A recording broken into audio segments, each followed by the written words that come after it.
Alright, so Stephen Colbert gave his 2 cents on the Kyle Rittenhouse case, and there was something I noticed that I think is really important, but before I get to that, I do want to say Colbert talking about this was as you might expect. The utterances of someone who is either being disingenuous or someone who didn't look into the trial at all and does not know what the hell they are talking about, which are the options you very often find yourself with when it comes to leftists. They either know they're fabricating nonsense or they just don't know what on earth they are saying, and this is illustrated in the way Stephen Colbert sums up the Kyle Rittenhouse case. I actually think this is extremely important for a lot of people to realize, especially the people who exist in leftist social media echo chambers, because it's a very revealing tactic in the way people like Colbert and plenty of other leftists, quote, report on a whole slew of different issues. Because it's not so much about what they say, it's about what they don't say. Because Colbert sums the Rittenhouse case up like this. He says that Rittenhouse, quote, after being accused of crossing state lines, killing 2 people, and wounding another last year during a Black Lives Matter protest, Kyle Rittenhouse was acquitted on all counts, end quote.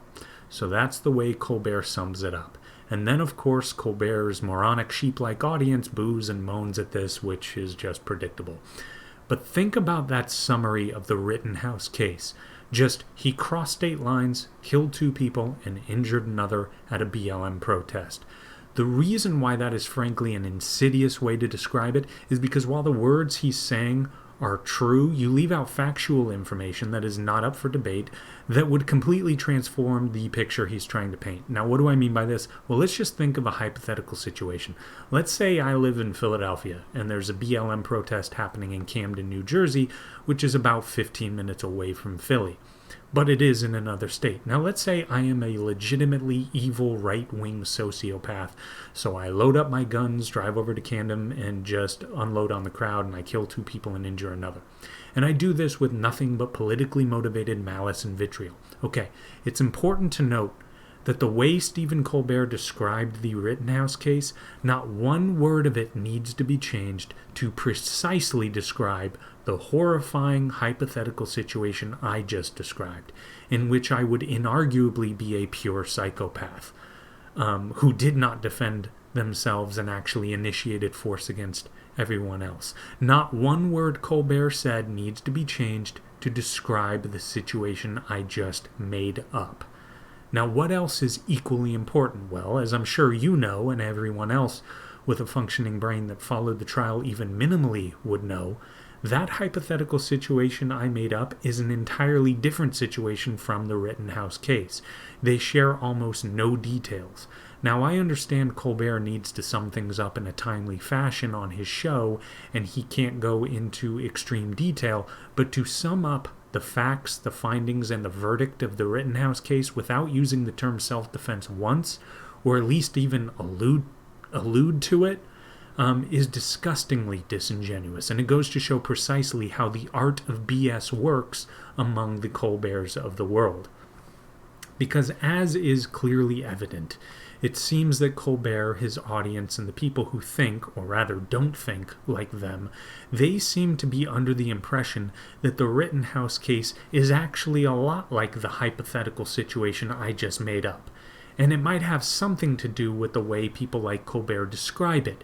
They don't talk about how it was self-defense. They avoid mentioning that Rittenhouse was attacked first, or was attacked at all. They avoid mentioning the gun that was pointed at Rittenhouse first, and they generally don't like the picture of Rittenhouse on the ground being attacked. And they don't like the videos, and they don't like showing the videos of Rittenhouse being attacked or being chased after.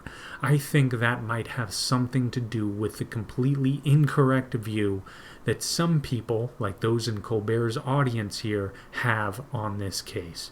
Because Colbert wasn't done there. He also then said, I'm not a legal expert, so I can't tell you if he broke the law, but what I can tell you is if he didn't break the law, then we need to change the law.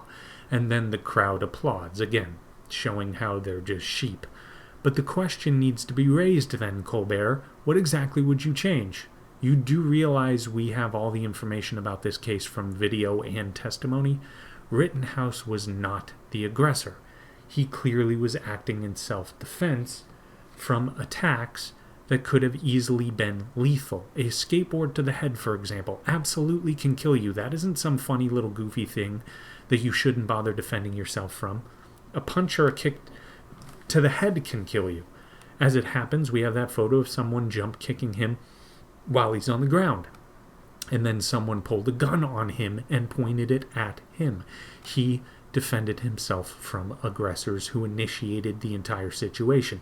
These facts, sorry to tell you, are not up for debate. There's no further discussion to be had about the fact that Rittenhouse defended himself and was not the aggressor here. You can look at the video of Rittenhouse being asked before any shots were fired why he was there, and he said to help out, to provide medical aid to anyone in need. You can say he was BSing about that and that he was only there to kill or to look for a fight. You could say that, but that would be very weird considering we also know Rittenhouse was cleaning up graffiti and putting out dumpster fires started by Rosenbaum, who were then trying to push those dumpster fires towards cop cars. Usually, if someone is looking to just go on a shooting spree, they don't generally do what amounts to community service work beforehand. Usually. But anyway, all in all, I just wonder, as I asked before, what Colbert would want to change as far as self-defense is concerned. What are you getting at here? You want to make it illegal to defend yourself against yelling racial slurs at you, trying to crack you on the head with a skateboard? You want to make it illegal to defend yourself from people like that?